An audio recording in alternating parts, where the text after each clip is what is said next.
Seigneur, je bénis ton nom ce soir. Aide-moi, Père, à parler à ton peuple. Mets dans ma bouche les paroles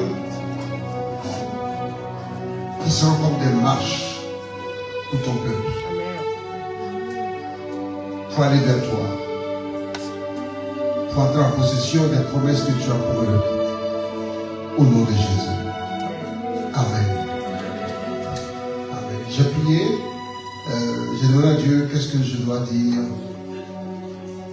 à cette assemblée. Partout où je passe, je dis à Dieu, donne-moi un terme. Et il me donne. Et j'étais vraiment émerveillé le dimanche passé.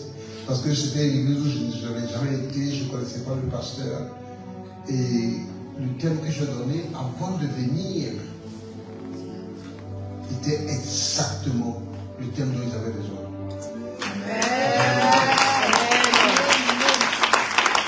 Ce soir, Dieu m'a dit de vous parler de l'onction du serviteur. Ce n'est pas un message qu'on prêche beaucoup. En général, c'est presque pas prêché. Mais si tu ouvres ton cœur, si tu écoutes, ça va te donner des marches. Amen. Amen. Amen. Amen. Touche quelqu'un de lui. Sois un serviteur. Amen. Je vous pose une question. Qui aime servir? Les gens n'aiment pas servir. Amen. Les gens n'aiment plus servir. Tout le monde veut son fort patron. Amen. Yeah. Et on va lire un passage. Dans Luc, au chapitre 22, verset 24, je lis Luc 22, verset 24.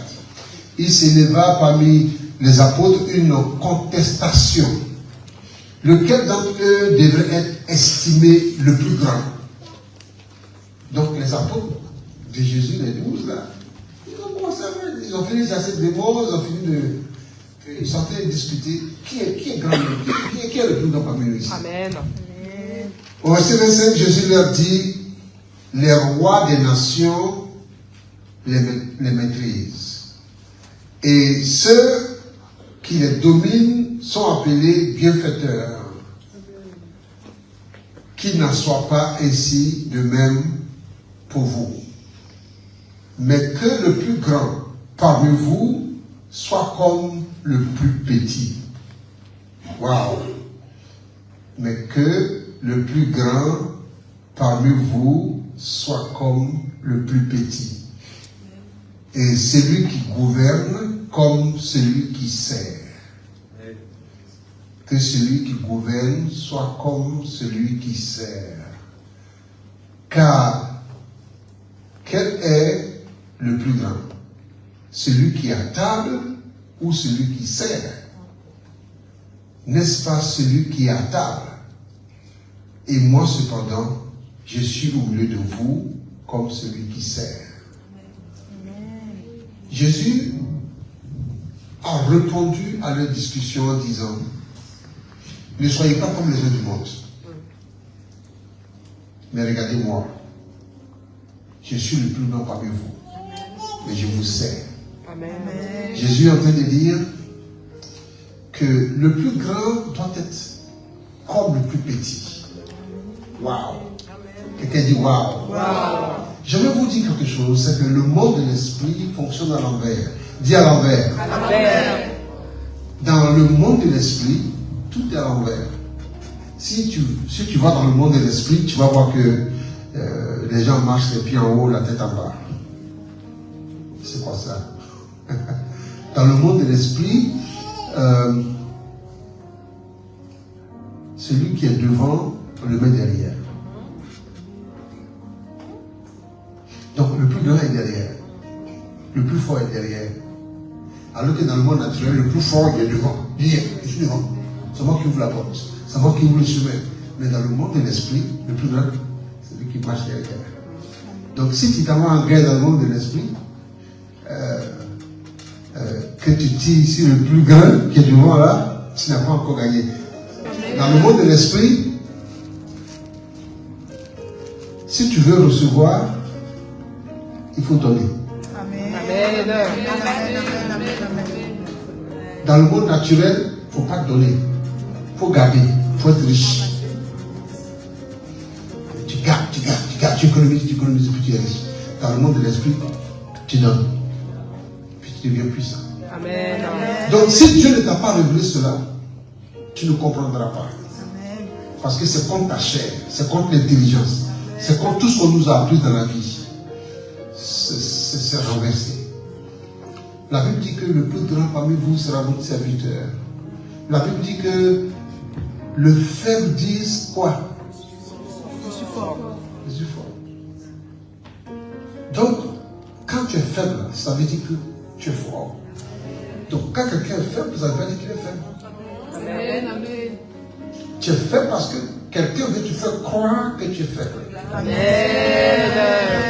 L'Afrique est pauvre parce que quelqu'un veut nous faire croire qu'on est pauvre. Amen. Amen. Amen. Oh, vous n'avez pas compris. Amen. Si tu creuses le sous-sol de l'Afrique, le président m'a dit c'est un scandale géologique. Je répète, scandale géologique. Tu creuses le sol de l'Afrique. Prenez n'importe quel pays en Afrique. Pays du Sahel,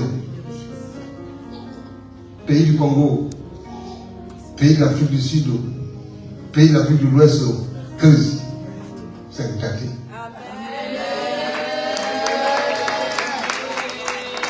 Mais pourtant, dans le naturel, on est pauvre jusqu'à on nage même pour venir ici.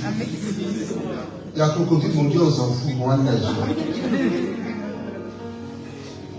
Je suis venu vous enseigner une grande leçon ce soir. Amen.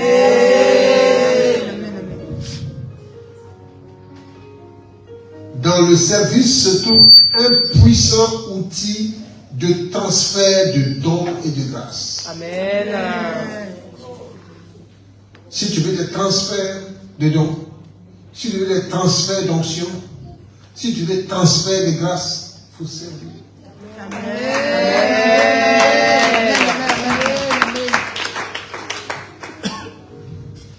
Un jour, Abraham a envoyé son serviteur pour aller chercher la femme de son fils qui sera l'héritier. Isaac sera l'héritier d'Abraham. Et voici la prière du serviteur. Nous sommes dans Genèse au chapitre 24, le verset 43. Et la Bible dit, voici, je me tiens près de la source d'eau, et que la jeune fille qui sortira pour puiser, à qui je dirai, laisse-moi boire, je te prie, un peu d'eau de ta cruche, et qui me répondra, bois toi-même, et je puiserai aussi pour tes chameaux, que cette jeune fille soit la femme que l'Éternel a destinée au fils de mon Seigneur. On cherche la femme du multimilliardaire Isaac.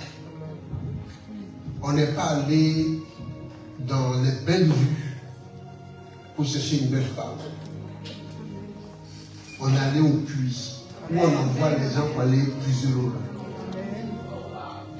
C'est là-bas que le serviteur d'Abraham va pour chercher la future femme du multimilliardaire Isaac. Et voici la prière qu'il fait à Dieu. Seigneur, je suis ici, il y a beaucoup de jeunes filles qui viennent puiser. Je vais dire aux filles, je veux boire. Mais celle qui va me dire, je te donne à boire, pas seulement à toi, mais aussi à tes chameaux. Vous savez, excusez-moi, hein, j'aime fabriquer mes mots. Vous savez combien de litres boit un chamal?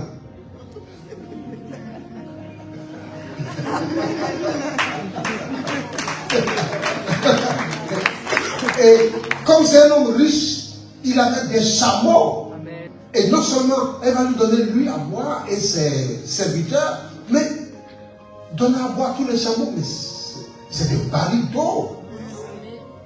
C'est des barils d'eau.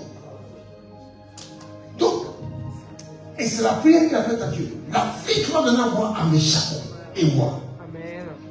En d'autres termes, je cherche quelqu'un qui a le cœur de servante. Quelqu'un qui aime servir. Une jeune fille hier, elle m'a dit, quand il a dit, j'ai soif, ils ont fait exactement ça.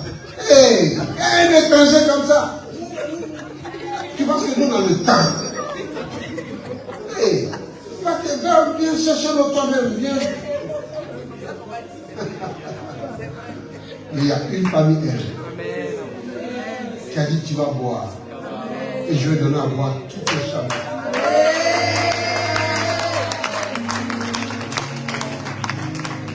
Dès qu'elle a fait cela, le monsieur a pris un anneau qu'il a mis à son nez et des bracelets qu'il a mis à ses mains. Comme les bracelets, quand tu vois, tu es édifié.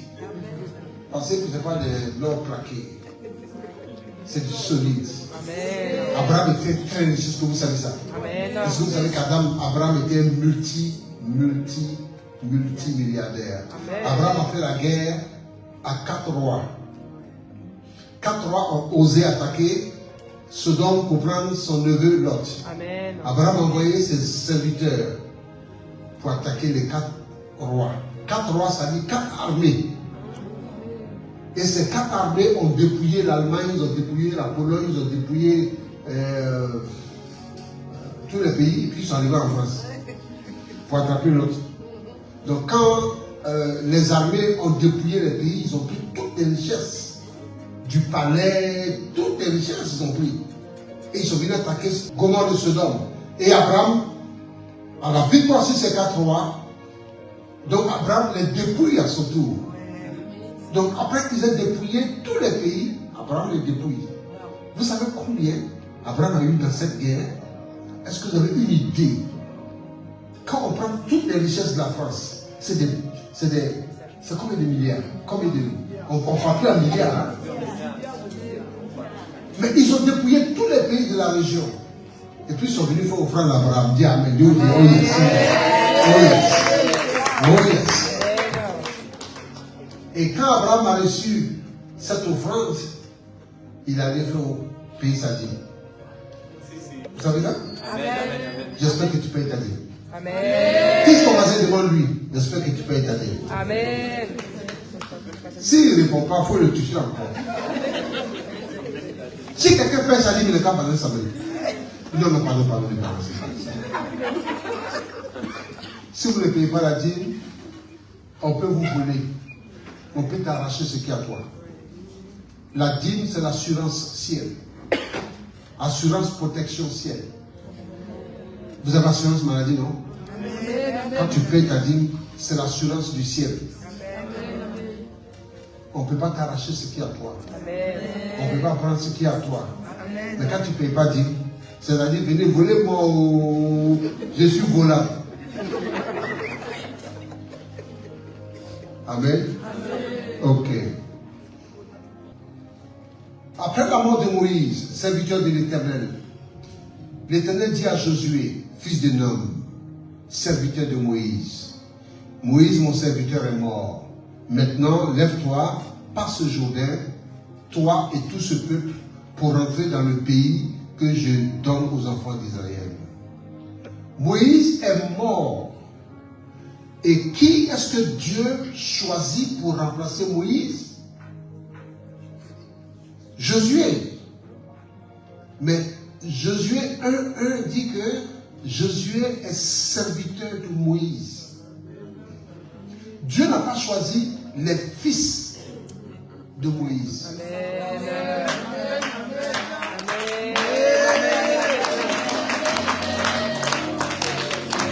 Dieu choisit son boy. Celui qui l'a levé, c'est dans la maison de Moïse. Celui qui l'a ses pieds. Celui qui, oui, Toto, oui, oh, oui, je vais.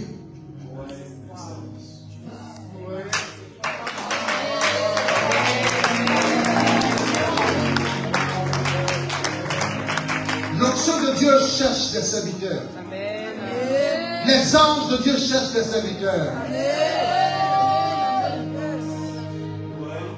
Les postes dans le monde de l'esprit sont distribués à ceux qui ont le cœur de serviteurs, ceux qui aiment servir, pas ceux qui aiment prendre, pas ceux qui sont assis et puis veulent qu'on les serve. Est-ce que vous m'entendez? Amen.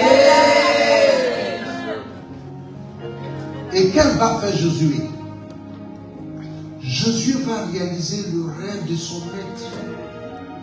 votre pasteur a des rêves. Amen. Il va accomplir beaucoup. Amen. Mais il y a certains qui ne pourra pas accomplir. Parce que notre vie est limitée. Et ces rêves viennent de Dieu. Amen. Mais si quelqu'un dans cette salle le sait de tout son cœur, Amen. les rêves que ce monsieur a eus, les rêves qu'il a eus dans ses jeunes, tu vas les accomplir. Amen. Tu vas les réaliser. C'est Josué qui va faire entrer le peuple à Canaan. Le boy. Dans 2 Rois 2,5, les fils des prophètes qui étaient à Jéricho s'approchaient d'Élisée et lui dirent: sais-tu que l'Éternel enlève aujourd'hui ton maître au-dessus de ta tête? Il répondit: je sais aussi, taisez-vous.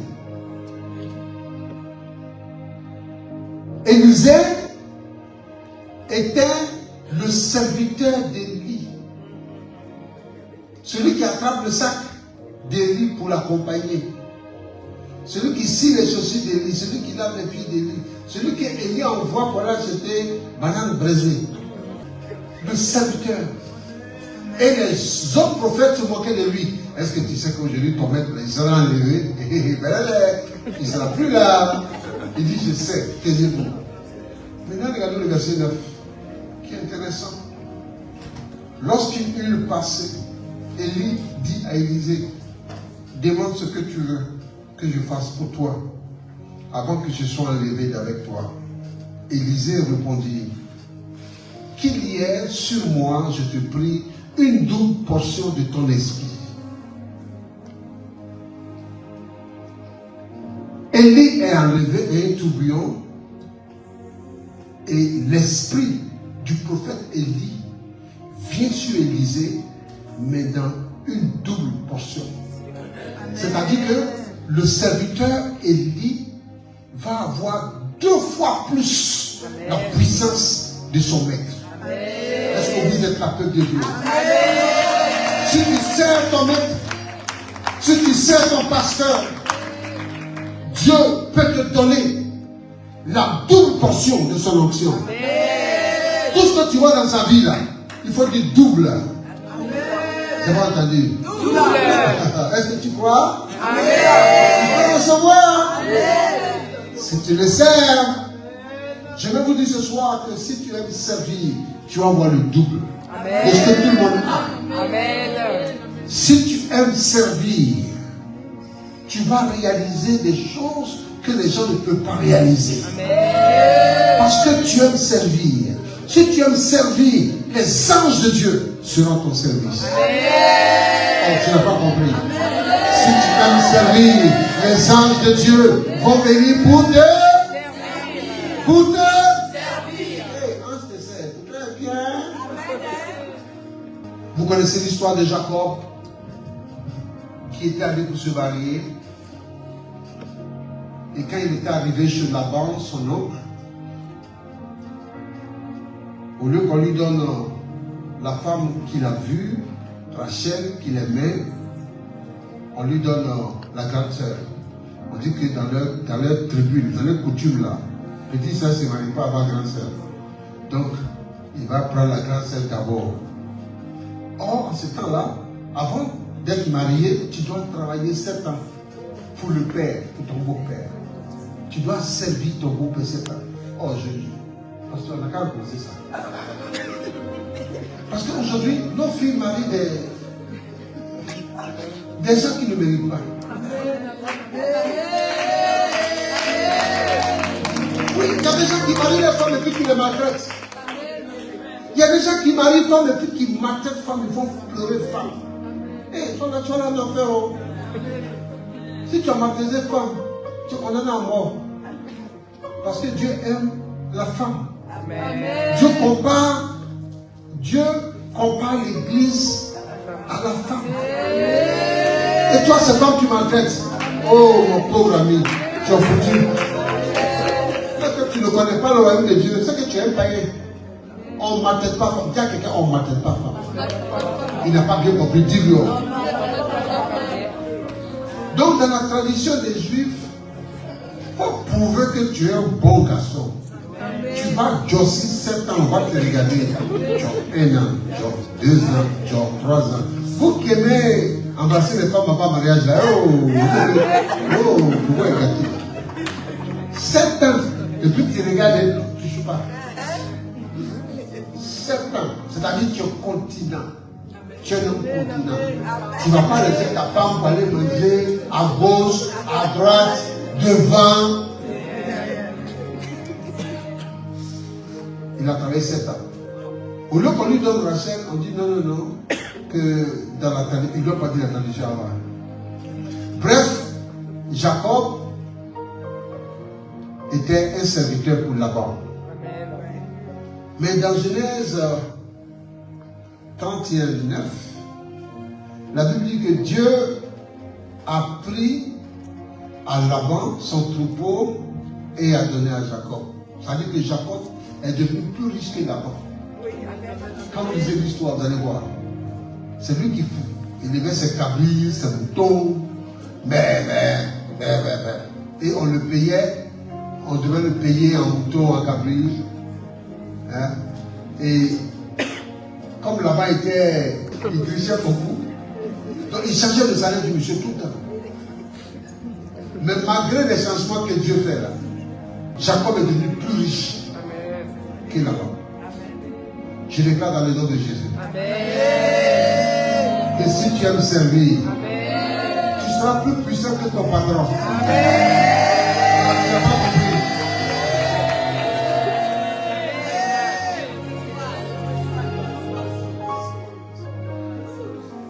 Si tu aimes servir, tu n'as pas salaire. Tu veux seulement servir. Il n'a qu'à prendre salaire, il n'a qu'à tricher. Il y a une onction du ciel qui vient pour te récompenser. Amen. Dieu récompense tes serviteurs. Amen.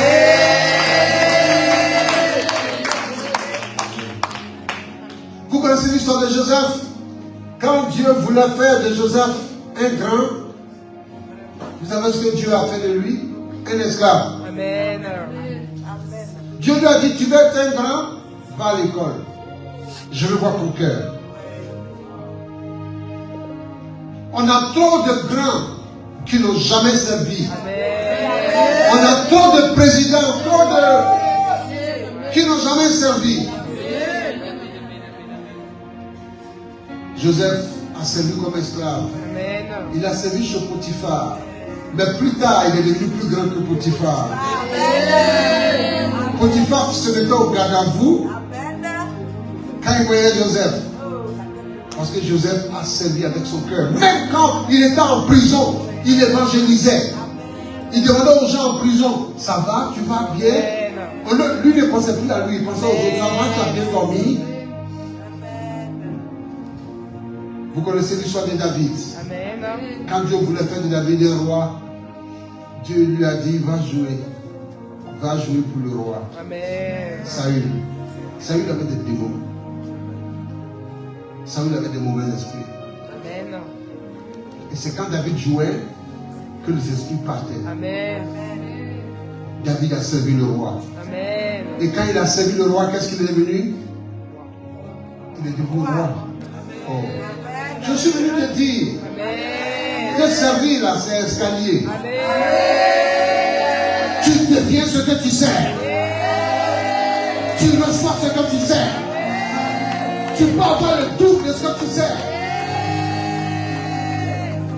Si tu sais le roi, tu deviendras roi. Si tu sais la gloire vient chez toi. Amen. Est-ce que quelqu'un peut dire Amen fort? Amen.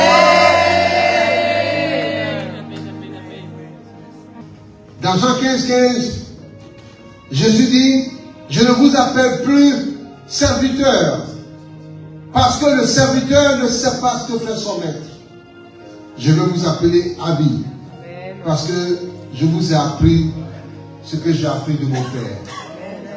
En d'autres termes, les 12 disciples, les 12 apôtres n'ont pas commencé leur ministère comme des apôtres. Ils ont commencé à travailler pour Jésus comme des boys. Amen. C'est eux que Jésus a envoyés. C'est eux qui lavaient, c'est eux qui arrangeaient, c'est eux qui plaçaient les bancs, qui plaçaient le micro, qui plaçaient la batterie. Laver le WC, Jean, va laver le WC. Et puis il court, il va, il brosse. Il a, pour Jésus c'est propre. C'est comme ça que le ministère commence. Amen. Mais comme celui qu'ils ont servi là, il a don, il a onction. Un jour, les malades étaient couchés, et puis l'apôtre Pierre marche, et puis son ombre guérit les malades. Parce qu'il y a un transfert. Quand tu sais, il y a un transfert. Il y a des gens qui poursuivent le pasteur. Il faut m'imposer les mains. Papa, impose-moi les mains. Papa, je vais t'imposer les mains. 10 ans, tu ne vas rien voir. Amen. Tant que tu ne sais pas, tu ne vas rien voir. Amen. Même si on ne t'a pas imposé, mais il faut servir seulement. Amen. Dis transfert. Dis je suis en train de recevoir. Je sais ce que je vais faire. Je sais ce que je dois faire. Oh, quels sont les besoins du pasteur? Quels sont les besoins de l'église? Et je vais servir à remplir les besoins de la maison de Dieu. Et pendant que toi, tu sers la maison de Dieu, tu sers l'homme de Dieu, Dieu aussi envoie les anges. Dieu envoie les anges pour te servir, pour te bénir, pour te donner.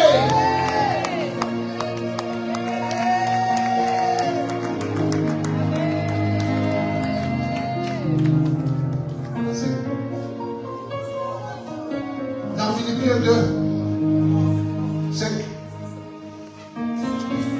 Ayant en vous les sentiments qui étant en Jésus-Christ, lequel existant en forme de Dieu, Jésus existait en forme de Dieu, n'a point regardé son égalité avec Dieu, mais Jésus s'est dépouillé. Jésus a pris une forme de serviteur. Je suis dans Éphésiens, Philippiens 2, 7 maintenant. Mais il s'est dépouillé lui-même en prenant une forme de serviteur, en devenant semblable aux hommes.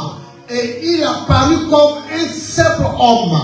Il s'est humilié lui-même, se rendant obéissant jusqu'à la mort, même jusqu'à la mort de la croix.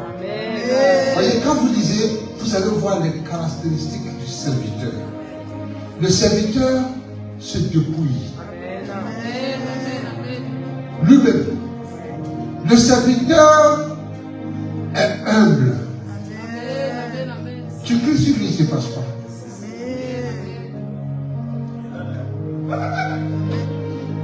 Aujourd'hui, là, quand le pasteur a crié sur quelqu'un, son cœur grossit et devient comme un crapaud. Parce que le pasteur a élevé le ton sur lui. Ok, si on ne crie pas sur toi, démon va venir te parler. Entre pasteur va crier sur toi, et puis démon va venir te parler. Choisis un. Moi, je préfère pasteur. Avec démon là, il n'a pas de sentiments. Il vient pour détruire, pour voler. Si on ne peut pas te parler, démon va te parler. Si on ne peut pas te conseiller, démon. Oh. Alors Jésus s'est dépouillé lui-même. Jésus a pris forme de serviteur. Jésus est devenu semblable aux hommes. Jésus s'est humilié. Jésus s'est rendu obéissant jusqu'à la mort. Verset 9. C'est pourquoi,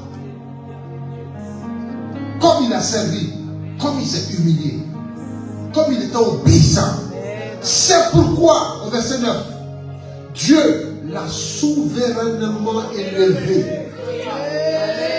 Et Dieu lui a donné le nom qui est au-dessus de tout nom, afin qu'au nom de Jésus, tout genou fléchisse dans les cieux, sur la terre et sous la terre, et que toute langue confesse que Jésus est Seigneur à la gloire de Dieu le Père. Waouh! Dis wow, dis wow, dis wow. Donc servir là, ça rend puissant. Servir appelle l'élévation. Si tu sais, tu seras élevé. Les gens n'ont qu'à tricher. Les gens n'ont qu'à barrer ton nom. Les gens n'ont qu'à effacer ton nom. Si tu aimes servir, Choko Natchaka, tu seras béni. Je déclare la bénédiction de Dieu sur toi. J'appelle la bénédiction de Dieu sur toi. J'appelle la grâce de Dieu sur toi. Je vois les anges de Dieu qui viennent avec la grâce de Dieu pendant que tu sais. Pendant que tu sais. Pendant que tu sais.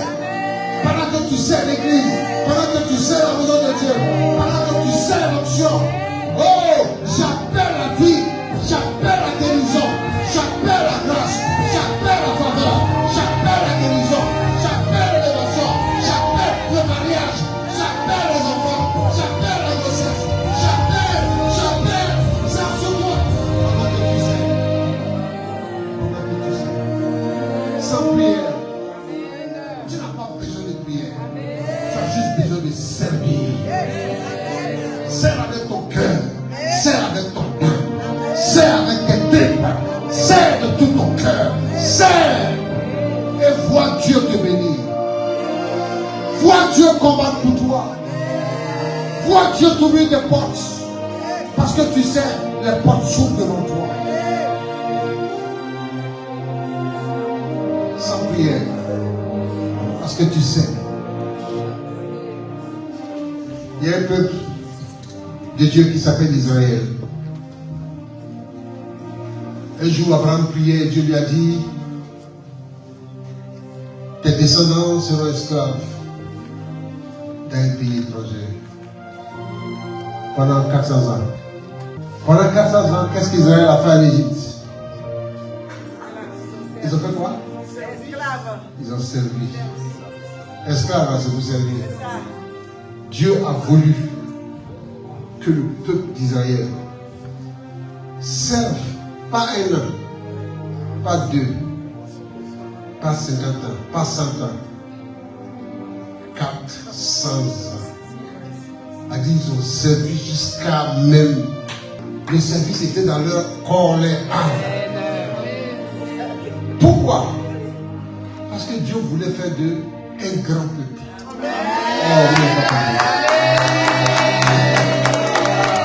Oh, oui, et quand les 400 ans sont arrivés, Dieu dit, bon, Dieu regarde sa montre.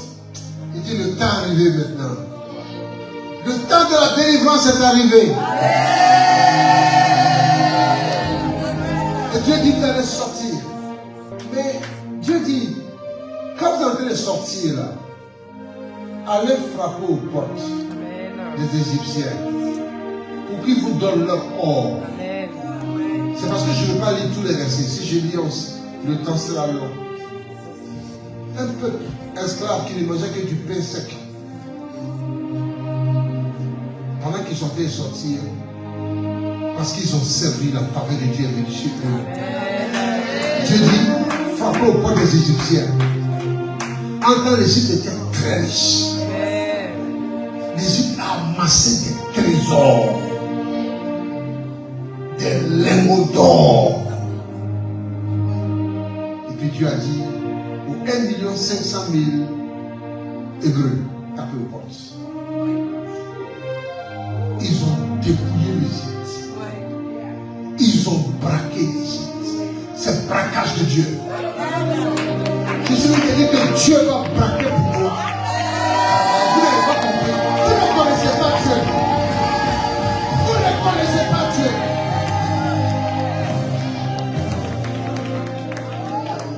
Ils étaient esclaves. Il y a un jour.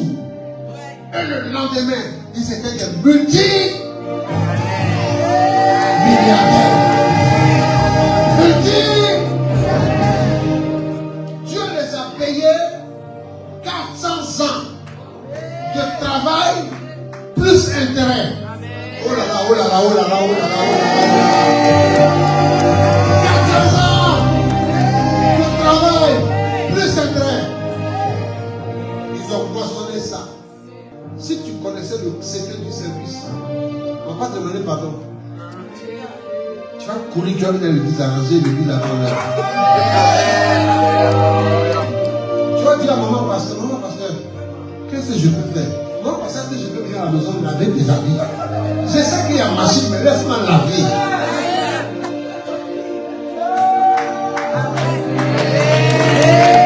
Si tu savais, maman pasteur, pardon, ta voiture là, pourquoi on va aller laver? Chaque samedi, vous allez laver une voiture.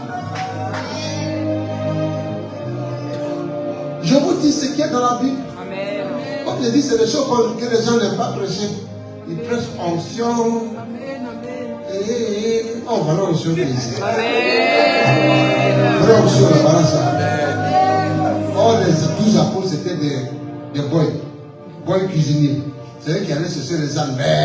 Et l'âne qui était attaché là-bas, attaché, amenez-moi ça, n'est-ce pas? C'est pas ce que Jésus disait. Lève ta main et dis, je vais servir. Je vais servir dans la maison de Dieu. Il y a des grands prophètes. L'un des plus grands prophètes qui s'appelait Samuel. Amen. Vous savez ce qu'il faisait dans la maison de Dieu? C'est lui qui servait. Il servait, il balayait. Et puis un jour, il entend une voix. Samuel. Oh, le patron m'a appelé. Oui, pasteur, tu m'as appelé.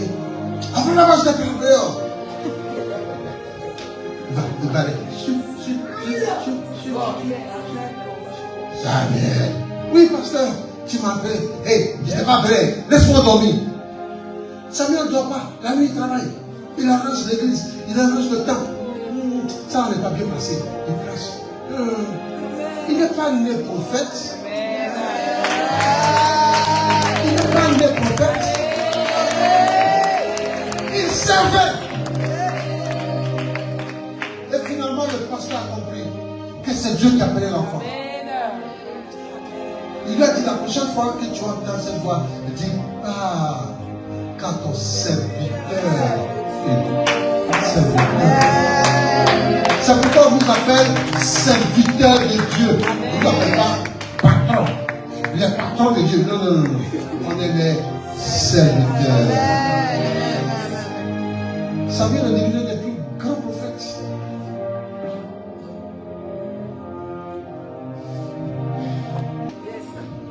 Deutéronome 15, 12 dit, si l'un de tes frères hébreux, homme ou femme, se vend à toi, il te servira 6 ans.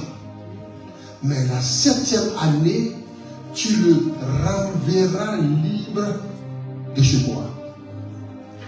Au verset 13, et lorsque tu le renverras libre de chez toi, tu ne le renverras point à vide.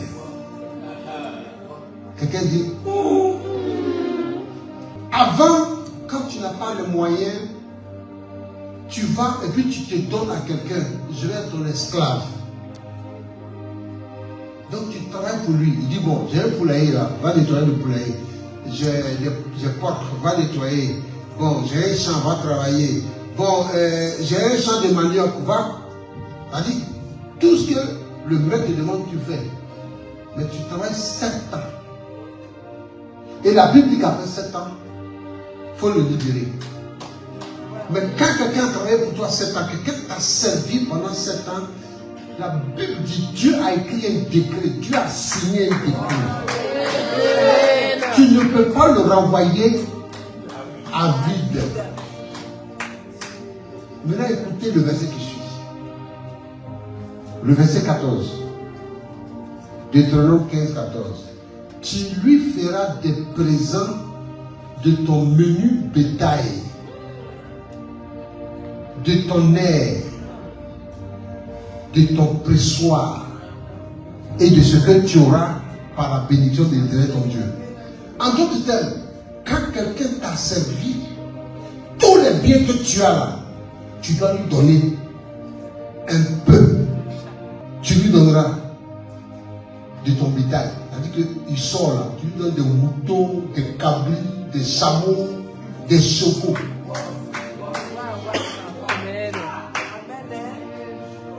De ton air, ça dit ton air, ça dit ton champ, tes terres. Les terres que tu as là, tu coupes un morceau, tu lui donnes. Et ça ne s'arrête pas là. Ton pressoir. Ma femme et moi, on a été dans une ville où on fait beaucoup de champagne. C'est Reims. Et en bas de chaque maison, il y a un cave. En bas de chaque des châteaux là, ils ont du vin, du champagne, du vin, du champagne. Les gens ignorent dans ce pays. Bref, ton pressoir, ça dit que ton vin, ton champagne, l'esclave là, il a droit à ça. Je suis venu vous annoncer une bonne nouvelle.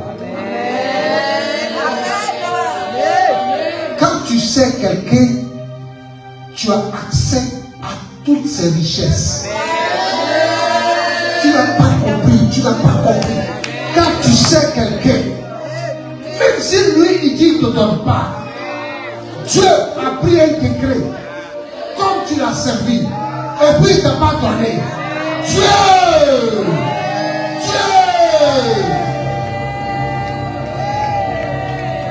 Tout ce qu'il a, c'est l'onction prophétique. C'est l'onction de délivrance. C'est l'onction de guérison. Sans prière. Parce que tu l'as servi. Tu as lavé ses pieds. Tu as lavé sa voiture. Tu as arrangé les bancs. Tu as lavé son WC.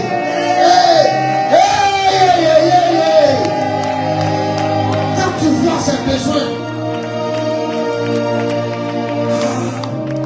oh que le pasteur a un besoin, l'église a un besoin, je cours pour servir, pour remplir ce besoin. Parce que tu as fait ça, Dieu prend son pic. Et puis il est décret sur ta vie. Il déclare que parce que tu as servi, tu auras droit à l'onction de cette maison. Tu auras droit aux grâces de cette maison. Dieu a créé trois peuples.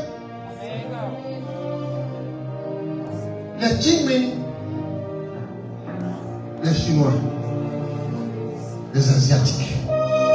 C'est un des peuples que Dieu a créé. Dieu a créé les Européens, les Européens. Et puis la troisième race et la dernière que Dieu a créée, c'est le noir. Toi et moi. On ne nous reconnaît pas, d'où on passe dans les noirs. Et parmi les trois races, il y a une race qui a servi toutes ces races. Quand tu vas en Asie, il y a des noirs là-bas. Tu vas en Inde, il y a des Indiens, cheveux noirs. Tu vas en Amérique, il y a des noirs qui ont été esclaves. En Europe, on a été esclaves. Chez les Arabes, on a été esclaves. Dis yeah!